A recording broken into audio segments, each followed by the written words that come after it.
Alcohólicos Anónimos. La historia de Bill. La fiebre de la guerra era alta en el pueblecito de Nueva Inglaterra, al que fuimos destinados los jóvenes oficiales de Plattsburgh. Nos sentimos muy halagados cuando los primeros ciudadanos nos llevaban a sus casas y nos trataban como héroes.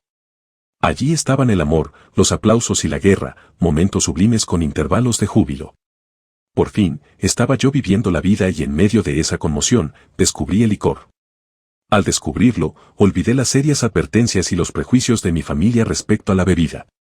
Llegó el momento en que nos embarcamos para Europa, entonces me sentí muy solo y nuevamente recurrí al alcohol. Desembarcamos en Inglaterra. Visité la catedral de Winchester, muy conmovido me dediqué a pasear por sus exteriores y llamó mi atención una vieja lápida en la que leí esta inscripción: aquí yace un granadero de Hampshire quien encontró su muerte bebiendo cerveza fría. Un buen soldado nunca es olvidado. Sea que muera por mosquete o por jarra de cerveza. Amenazadora advertencia a la que no hice caso. Veterano de guerra en el extranjero a la edad de 22 años, regresé a mi hogar. Me imaginaba ser un líder, porque no era cierto que los hombres de mi batería me habían dado una muestra de su especial estimación. Yo imaginaba que, por mi talento para el liderazgo, llegaría a estar al frente de importantes empresas que manejaría con sumo aplomo. Seguí un curso nocturno de leyes y obtuve un empleo como investigador en una compañía de seguros. Había emprendido el camino para el logro del triunfo y le demostraría al mundo lo importante que yo era. Mi trabajo me llevaba a Wall Street y poco a poco empecé a interesarme en el mercado de valores, en el que muchos perdían dinero pero algunos se hacían muy ricos. ¿Por qué no había de ser yo uno de estos afortunados? Estudié economía y comercio a la vez que leyes. Como alcohólico potencial que era, estuve a punto de ser suspendido en leyes, en uno de los exámenes finales estaba demasiado borracho para pensar o escribir. Aunque mi manera de beber todavía no era continua, preocupaba a mi esposa, teníamos largas conversaciones al respecto, en las que yo desvanecía sus temores argumentando que los hombres geniales concebían mejor sus proyectos cuando estaban borrachos, y que las más majestuosas concepciones de la filosofía habían sido originadas así. Cuando terminé el curso de leyes comprendí que esa profesión no era para mí. El atrayente torbellino de Wall Street me tenía en sus garras. Los líderes en los negocios y en las finanzas eran mis héroes. De esta aleación de la bebida y la especulación, comencé a forjar el arma que un día se convertiría en boomerang y casi me haría pedazos.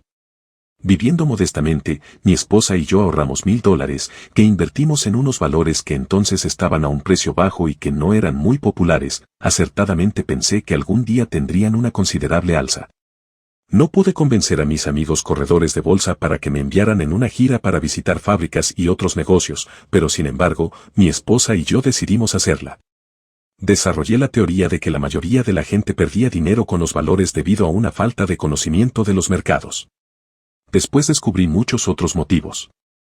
Renunciamos a nuestros empleos y emprendimos la marcha en una motocicleta cuyo carro lateral abarrotamos con una tienda de campaña, cobertores, una muda de ropa y 3 enormes libros de consulta para asuntos financieros.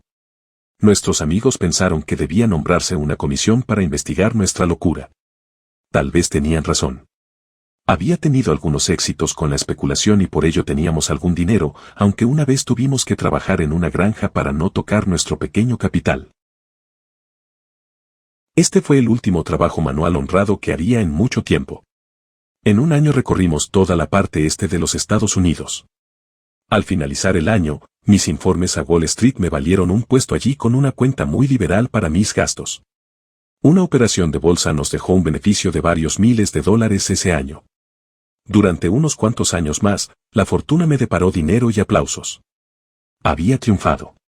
Mis ideas y mi criterio eran seguidos por muchos al son de las ganancias en papel. La gran bonanza del final de los años 20 estaba en plena ebullición y expansión. La bebida estaba desempeñando un importante y estimulante papel en mi vida y en la euforia que tenía. Se hablaba a gritos en los sitios de jazz de Manhattan. Todos gastaban miles y hablaban de millones. Podían burlarse los que quisieran. Al diablo con ellos. Tuve muchos amigos de ocasión. Mi manera de beber asumió proporciones más serias, pues bebía todos los días y casi todas las noches. Las advertencias de mis amigos terminaban en pleito y me convertí en un lobo solitario. Hubo muchas escenas desagradables en nuestro suntuoso apartamento. No hubo realmente infidelidades porque la lealtad a mi esposa, ayudada a menudo por mis borracheras extremas, evitaban que me enredara en esos líos. En 1929 contraje la fiebre del golf. Inmediatamente nos fuimos al campo, mi esposa a aplaudirme y yo a superar a Walter Hagen. Pero el licor me ganó antes de que pudiera alcanzar a Walter. Empecé a estar tembloroso por las mañanas. El golf me permitía beber todos los días y todas las noches. Me causaba satisfacción pasear por el exclusivo campo de golf, que tanto admiraba de muchacho, luciendo la impecable testostada que suelen tener los caballeros acomodados. El banquero local observaba con divertido escepticismo el movimiento de cheques grandes. En octubre de 1929 se derrumbó repentinamente el mercado de valores de Nueva York. Después de uno de esos días infernales, me fui tambaleando del bar de un hotel a la oficina de un corredor de bolsa. Eran las 8, 5 horas después del cierre del mercado de valores. El indicador de cotizaciones todavía matraqueaba, azorado, vi una pulgada de la cintilla con la inscripción XYZ-32. En la mañana estaba a 52. Estaba arruinado y muchos de mis amigos también. Los periódicos daban las noticias de individuos que saltaban de las distintas torres de Wall Street. Eso me repugnó. Yo no saltaría. Regresé al bar. Mis amigos habían perdido varios millones. ¿De qué me preocupaba yo? Mañana sería otro día. Mientras bebía, la antigua y fiera determinación de triunfar se apoderó de mí nuevamente. A la mañana siguiente telefoneé a un amigo de Montreal. Le quedaba bastante dinero y creía que era mejor que yo fuera al Canadá. Para la primavera estábamos viviendo en la forma a que nos habíamos acostumbrado. Me sentía como Napoleón regresando de Elba. Para mí no habría Santa Elena. Pero la bebida me ganó la partida otra vez, y mi generoso amigo tuvo que despedirme. Esta vez estábamos arruinados. Nos fuimos a vivir con los padres de mi esposa. Encontré trabajo, y lo perdí luego por causa de una pelea con un taxista. Gracias a Dios, nadie sospecharía que no iba a tener un empleo real en 5 años, ni estar sobrio casi ni un solo momento. Mi esposa empezó a trabajar en una tienda, llegando agotada a casa para encontrarme borracho. En los círculos de la bolsa se llegó a considerarme como un allegado indeseable. El licor dejó de ser un lujo, se convirtió en una necesidad. Mi dosis cotidiana era de 2 o 3 botellas de ginebra de fabricación casera. En ocasiones, alguna pequeña operación me dejaba unos cientos de dólares con los que pagaba mis deudas en bares y tiendas de comestibles. Esta situación se prolongaba indefinidamente y empecé a despertar tremendamente tembloroso, necesitaba beberme una copa de ginebra seguida de media docena de botellas de cerveza para poder desayunar. A pesar de esto, aún creía que podía controlar la situación y tenía periodos de sobriedad que hacían renacer las esperanzas de mi esposa. Paulatinamente, las cosas empeoraban. Tomó posesión de la casa el hipotecario, murió mi suegra, mi esposa y mi suegro enfermaron. En esos días se me presentó la oportunidad de un negocio prometedor. Las acciones estaban en el punto más bajo de 1932 y, de alguna manera, yo había formado un grupo de compradores. Mi participación en las utilidades sería ventajosa, pero entonces emprendí una borrachera tremenda y esa oportunidad se esfumó. Desperté. Eso no podía seguir, me di cuenta de que no podía tomar ni una copa. Dejaría de beber para siempre. Anteriormente había hecho muchas promesas, pero esta vez mi esposa notó con alegría que había seriedad en mi actitud, y así era. Poco después llegué borracho a la casa, no había hecho ningún esfuerzo para evitarlo. ¿Dónde estaba mi firme resolución? Sencillamente no lo sabía. Alguien me había puesto una copa enfrente y la tomé. ¿Estaba yo loco? Empecé a pensarlo, porque tamaña falta de perspectiva parecía acercarse a la locura.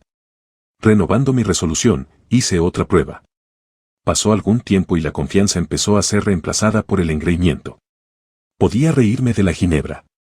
Ahora podía hacerlo. Un día entré a un café para usar el teléfono. En menos que canta un gallo estaba golpeando el mostrador de la barra y preguntándome cómo había sucedido. Mientras el whisky se me subía a la cabeza, me decía que la próxima vez lo haría mejor, pero que, por lo pronto, lo sensato era emborracharme bien, y así lo hice. El remordimiento, el terror y la desesperación de la mañana siguiente son inolvidables. No tenía suficiente valor para luchar. Mis pensamientos volaban descontrolados y me atormentaba el terrible presentimiento de una calamidad. Casi no me atrevía a cruzar la calle por miedo a que me atropellara algún camión. Apenas comenzó a amanecer, entré a un lugar que permanecía abierto día y noche y ahí me sirvieron una docena de vasos de cerveza que calmó mis atormentados nervios. En un periódico leí que el mercado de valores se había derrumbado de nuevo. Bueno. Pues yo también. El mercado podía recuperarse, pero yo no. Resultaba duro pensarlo. ¿Debía suicidarme? No. Ahora no. Entonces me envolvió una densa niebla mental. Con ginebra se arreglaría todo. Por lo pronto, 2 botellas y a olvidar. La mente y el cuerpo son mecanismos maravillosos, ya que los míos soportaron esta agonía más de 2 años. Cuando el terror y la locura se apoderaban de mí por la mañana había veces que robaba a mi esposa el poco dinero que tenía en su bolso, otras veces me asomaba a la ventana y sentía vértigo, o me paraba vacilante frente al botiquín del baño en el que sabía que había veneno y me decía que yo era un débil. Mi mujer y yo íbamos de la ciudad al campo y del campo a la ciudad, tratando de escapar. Luego hubo una noche en la que la tortura física y mental fue tan infernal que creí que iba a saltar por la ventana. Como pude, llevé el colchón al piso de abajo para no saltar al vacío. Fue a verme un médico y me recetó un fuerte sedante. Al día siguiente estaba tomando el sedante y la ginebra. Esta combinación pronto me causó un descalabro. Temían que enloqueciera, yo también. Comía poco o nada porque no podía hacerlo, y mi peso llegó a ser 40 libras menos del normal. Mi cuñado es médico y gracias a uno y a mi madre, se me internó en un hospital para la rehabilitación física y mental de alcohólicos, conocido nacionalmente.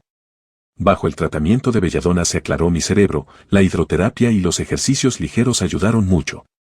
Lo mejor de todo fue que conocí a un médico que me explicó mi caso diciéndome que aunque yo había actuado egoísta e imprudentemente, también era cierto que estaba gravemente enfermo física y mentalmente. Me produjo cierto alivio enterarme de que la voluntad del alcohólico se debilita sorprendentemente cuando se trata de combatir el licor, aunque en otros aspectos pueda seguir siendo fuerte. Estaba explicado mi proceder ante un deseo vehemente de dejar de beber. Comprendiéndome ahora, me sentí alentado por nuevas esperanzas. Durante 3 o 4 meses las cosas marcharon bien. Iba a la ciudad con regularidad y hasta ganaba algún dinerito. Seguramente en eso estaba la solución, conocerse a sí mismo. Pero no lo estaba, porque llegó el día temible en que volví a beber. La trayectoria de mi decaimiento, físico y moral descendió como la curva que describe el esquiador en un salto de altura. Después de algún tiempo regresé al hospital. Me parecía que aquello era el fin, la caída del telón. Mi esposa, fatigada y desesperada, recibió el informe de que en un año todo acabaría con una falla del corazón durante un delirium tremens o tal vez con un edema cerebral. Pronto tendrían que llevarme a un manicomio o a una funeraria. No tenían que decírmelo. Lo sabía y casi acogía con regocijo la idea. Fue un golpe devastador para mi orgullo. Yo, que tenía un concepto tan bueno de mí mismo, de mis aptitudes, de mi capacidad para vencer obstáculos, estaba por fin acorralado. Ahora me sumiría en la oscuridad, uniéndome al interminable desfile de borrachines que me precedían. Pensé en mi pobre esposa. A pesar de todo, habíamos sido muy felices. Que no hubiera dado yo para poder reparar los daños. Pero eso ya había pasado.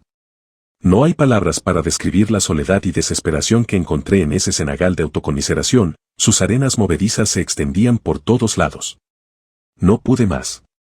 Estaba hundido. El alcohol era mi amo. Tembloroso, salí del hospital totalmente doblegado. El temor me sostuvo sin beber por algún tiempo. Pero volvió la locura insidiosa de la primera copa y el día del armisticio de 1934 volví a beber. Todos se resignaron a la certeza de que se me tendría que encerrar en algún sitio o que dando tumbos llegaría a mi fin miserable. Qué oscuro parecía todo antes de amanecer. En realidad, eso era el principio de mi última borrachera. Pronto sería lanzado como por una catapulta hacia lo que me da por llamar cuarta dimensión de la existencia. Llegaría a saber lo que son la felicidad y la tranquilidad, el ser útil en un modo de vivir que va siendo más maravilloso a medida que transcurre el tiempo. Al finalizar aquel frío mes de noviembre, estaba sentado en la cocina de mi casa bebiendo. Con cierta satisfacción pensé que tenía escondida suficiente ginebra para esa noche y el día siguiente. Mi esposa estaba en su trabajo. Si me atrevería a esconder una botella cerca de la cabecera de la cama. La necesitaría antes del amanecer. Mis cavilaciones fueron interrumpidas por el timbre del teléfono. La alegre voz de un antiguo compañero de colegio me preguntaba si podía ir a verme. Estaba sobrio. No podía recordar ninguna ocasión anterior en la que mi amigo hubiese llegado a Nueva York en esas condiciones. Me quedé sorprendido, pues se decía que lo habían internado por demencia alcohólica. ¿Cómo habría logrado escapar? Claro que vendría a cenar y entonces podría beber libremente con él. Sin preocuparme de su bienestar, solo pensé en revivir el espíritu de días pasados. Hubo una ocasión en que alquilamos un avión para completar la juerga. Su visita era un oasis en el desierto de la futilidad. Exactamente eso, un oasis. Los bebedores son así.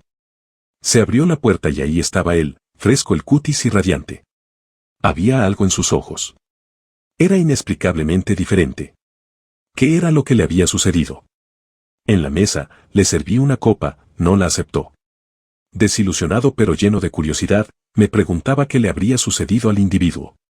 No era el mismo. Vamos. ¿De qué se trata?, le pregunté. Me miró a la cara, con sencillez y sonriendo me contestó, encontré la religión. Me quedé estupefacto. Así es que era eso. El pasado verano un alcohólico chiflado y ahora, sospechaba, un poco más chiflado por la religión. Tenía esa mirada centelleante. Sí, el hombre ciertamente ardía en fervor. Pero, que dijera disparates si así le convenía. Además, mi ginebra duraría más que sus sermones. Pero no desvarió. En una forma muy natural me contó cómo se habían presentado dos individuos ante el juez solicitando que se suspendiera su internación. Habían expuesto una idea religiosa sencilla y un programa práctico de acción. Hacía 2 meses de eso y el resultado era evidente de por sí. Surtió efecto. Había venido para pasarme su experiencia.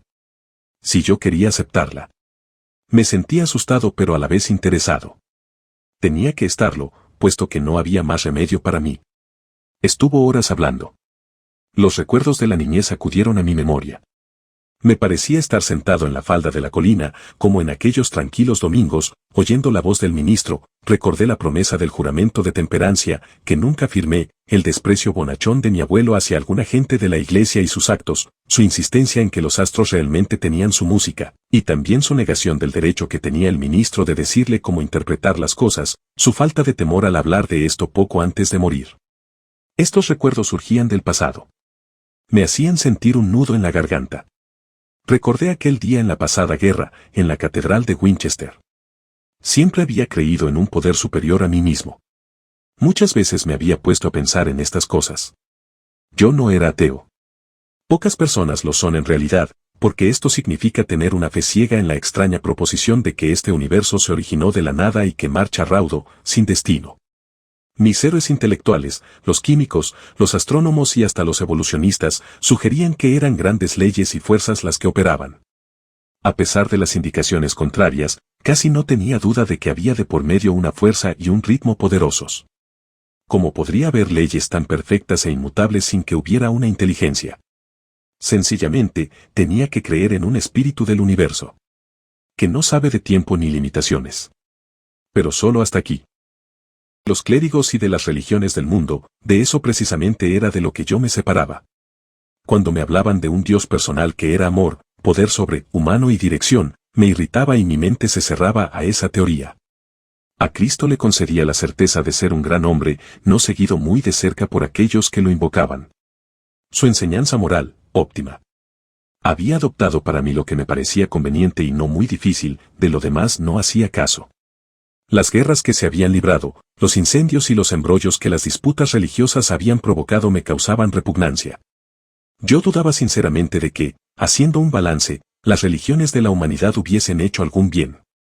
A juzgar por lo que había visto en Europa, el poder de Dios en los asuntos humanos resultaba insignificante y la hermandad entre los hombres era una broma.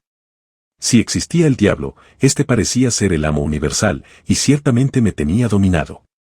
Pero mi amigo, sentado frente a mí, manifestó categóricamente que Dios había hecho por uno lo que él no había podido hacer por sí mismo. Su voluntad humana había fallado, los médicos lo habían desahuciado, la sociedad estaba lista para encerrarlo. Como yo, había admitido una completa derrota. Entonces, efectivamente, había sido resucitado de entre los muertos, sacado repentinamente del montón de desperdicios y conducido a un plano de vida mejor de lo que él nunca había conocido. Se había originado en él este poder. Obviamente no había sido así. No había existido en él más poder del que había en mí mismo en ese momento, y en mí no había absolutamente ningún poder. Eso me dejó maravillado. Empezó a parecerme que, después de todo, la gente religiosa tenía razón. Aquí estaba trabajando en un corazón humano algo que había hecho lo imposible. En esos mismos momentos revisé drásticamente mis ideas sobre los milagros. No importaba el triste pasado, aquí estaba un milagro, sentado a la mesa frente a mí. En voz alta proclamaba las buenas nuevas. Me di cuenta de que mi amigo había experimentado algo más que una simple reorganización interior. Estaba sobre una base diferente. Sus raíces habían agarrado una nueva tierra. A pesar del ejemplo viviente de mi amigo, todavía quedaban en mí vestigios de mi viejo prejuicio. La palabra, Dios, todavía despertaba en mí cierta antipatía, y este sentimiento se intensificaba cuando se hablaba de que podía haber un Dios personal. Esta idea no me agradaba. Podía aceptar conceptos tales como inteligencia creadora, mente universal o espíritu de la naturaleza, pero me resistía al concepto de un zar de los cielos, por más amoroso que fuera su poder. Desde entonces he hablado con decenas de personas que pensaban lo mismo. Mi amigo sugirió lo que entonces parecía una idea original. Me dijo, ¿por qué no escoges tu propio concepto de Dios? Esto me llegó muy hondo, derritió la montaña de hielo intelectual a cuya sombra había vivido y tiritado muchos años. Por fin me daba la luz del sol. Solo se trataba de estar dispuesto a creer en un poder superior a mí mismo. Nada más se necesitaba de mí para empezar. Me di cuenta de que el crecimiento podía partir de ese punto. Sobre una base de completa y buena voluntad, podría yo edificar lo que veía en mi amigo. Quería tenerlo. Claro que sí, lo quería. Así me convencí de que Dios se preocupa por nosotros los humanos cuando a Él lo queremos lo suficiente. Al fin de mucho tiempo, vi, sentí, creí. La venda del orgullo y el prejuicio cayó de mis ojos. Un mundo nuevo estuvo a la vista. El verdadero significado de mi experiencia en la catedral se me hizo evidente de golpe. Por un breve instante había necesitado y querido a Dios. Había tenido una humilde voluntad de que estuviera conmigo y vino. Pero su presencia fue borrada por los clamores mundanos, más aún por los que bullían dentro de mí. Y así había sido siempre. Qué ciego había estado yo. En el hospital me quitaron el alcohol por última vez. Se consideró indicado el tratamiento porque daba señales de delirium tremens. Allí me ofrecí humildemente a Dios, tal como lo concebía entonces, para que se hiciera en mí su voluntad, me puse incondicionalmente a su cuidado y bajo su dirección. Por primera vez admití que por mí mismo no era nada, que sin él estaba perdido. Sin ningún temor encaré mis pecados y estuve dispuesto a que mi recién encontrado amigo me los quitara de raíz. Desde entonces no he vuelto a beber ni una sola copa. Mi compañero de escuela fue a visitarme y lo puse al tanto de mis problemas y mis deficiencias. Hicimos una lista de las personas a quienes había dañado o contra las que tenía resentimientos. Yo expresé mi completa disposición para acercarme a esas personas, admitiendo mis errores. Nunca debería criticarlas. Repararía esos daños lo mejor que pudiese. Pondría a prueba mi manera de pensar con el nuevo conocimiento consciente que tenía de Dios. De esta forma, el sentido común se convertiría en sentido no común. Cuando estuviera en duda, permanecería en quietud y le pediría a él dirección y fortaleza para enfrentarme a mis problemas tal y como él lo dispusiera. En mis oraciones nunca pediría para mí excepto cuando mis peticiones estuviesen relacionadas con mi capacidad para servir a los demás, solamente entonces podría yo esperar recibir, pero eso sería en gran escala. Mi amigo prometió que cuando hiciera todo esto entraría en una nueva relación con mi Creador, que tendría los elementos de una manera de vivir que era la respuesta a todos mis problemas. La creencia en el poder de Dios, más la suficiente buena voluntad, honradez y humildad para establecer y mantener el nuevo orden de cosas, eran los requisitos esenciales. Sencillo, pero no fácil. Tenía que pagarse un precio. Significaba la destrucción del egocentrismo. En todas las cosas debía acudir al Padre de la Luz que preside sobre todos nosotros. Estas eran proposiciones revolucionarias y drásticas, pero en el momento en que las acepté el efecto fue electrificante. Tuve una sensación de victoria, seguida por una paz y serenidad como nunca había conocido. Había una confianza total. Me sentí transportado, como si me invadiera el aire puro de la cumbre de una montaña. Dios llega a la mayoría de los hombres gradualmente, pero su impacto en mí fue súbito y profundo. Momentáneamente me alarmé y llamé a mi amigo el doctor, para preguntarle si yo todavía estaba cuerdo. Escuchó sorprendido mientras yo hablaba. Finalmente movió la cabeza diciendo, «Le ha sucedido a usted algo que no comprendo. Pero es mejor que se aferre a ello. Cualquier cosa es mejor que lo que tenía usted». Ese buen doctor ve ahora a muchos hombres que han tenido tales experiencias. Sabe que son reales. Mientras estuve en el hospital me vino la idea de que había miles de alcohólicos desahuciados que estarían felices de tener lo que tan gratuitamente se me había dado. Tal vez podría ayudar a algunos de ellos. Ellos a su vez podrían trabajar con otros. Mi amigo había hecho hincapié en la absoluta necesidad de demostrar estos principios en todos los actos de mi vida.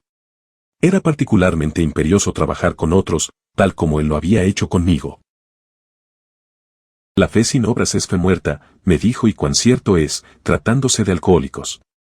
Porque si un alcohólico deja de perfeccionar y engrandecer su vida espiritual a través del trabajo y del sacrificio por otros, no podrá sobrellevar las pruebas y decaimientos que con certeza vendrán más adelante. Si él no trabajaba era seguro que volvería a beber, y si bebía, seguramente moriría. La fe estaría muerta entonces. Tratándose de nosotros, es precisamente así. Mi esposa y yo nos entregamos con entusiasmo a la idea de ayudar a otros alcohólicos a resolver su problema. Afortunadamente fue así porque las personas con las que había tenido tratos de negocios permanecieron escépticas por más de un año, durante el cual pude conseguir poco trabajo. No estaba muy bien entonces, me acosaban olas de autoconmiseración y de resentimiento. Esto, a veces, casi me llevaba a la bebida, pero pronto percibí que, cuando todas las otras medidas me fallaban, el trabajo con otros alcohólicos salvaba el día. Estando desesperado, he ido muchas veces a mi viejo hospital. Al hablar con alguien de allí, me sentí asombrosamente reanimado, parado sobre mis propios pies. Es un plan de vida que funciona cuando las cosas se ponen duras. Empezamos a hacer muchos amigos, y entre nosotros ha crecido una agrupación de la cual, el ser parte es algo maravilloso. Sentimos la alegría de vivir aún bajo tensiones y dificultades. He visto a cientos de familias poner sus pies en el sendero que si llega a alguna parte, he visto componerse las situaciones domésticas más imposibles, peleas y amarguras de todas clases eliminadas. He visto salir de manicomios a individuos para reasumir un lugar vital en la vida de sus familias y de sus comunidades. Hombres y mujeres que recuperan su posición. No hay casi ninguna clase de dificultad y de miseria que no haya sido superada entre nosotros. En una ciudad del oeste hay 1 millar de nosotros y de nuestras familias. Nos reunimos con frecuencia para que los recién llegados puedan encontrar la agrupación que ellos buscan. A estas reuniones informales suelen asistir entre 50 y 200 personas. Estamos creciendo en número así como en fortaleza. Un alcohólico en sus copas es un ser despreciable. Nuestra lucha con ellos puede ser fatigosa, cómica o trágica. Un infeliz se suicidó en mi casa. No podía o no quería darse cuenta de nuestra manera de vivir. Sin embargo, dentro de todo esto queda un amplio margen para divertirse. Me imagino que algunos pueden escandalizarse ante esta mundanalidad y ligereza, pero detrás de esto hay una gran seriedad. La fe tiene que operar en y a través de nosotros las 24 horas del día, o de lo contrario pereceremos. La mayoría de nosotros creemos que ya no necesitamos buscar más la utopía. La tenemos entre nosotros aquí y ahora. Aquella sencilla charla de mi amigo en la cocina de mi casa se multiplica más, cada día, en un círculo creciente de paz en la tierra y de buena voluntad para con los hombres. William Griffith Wilson, cofundador de Alcohólicos Anónimos. Murió el 24 de enero de 1971.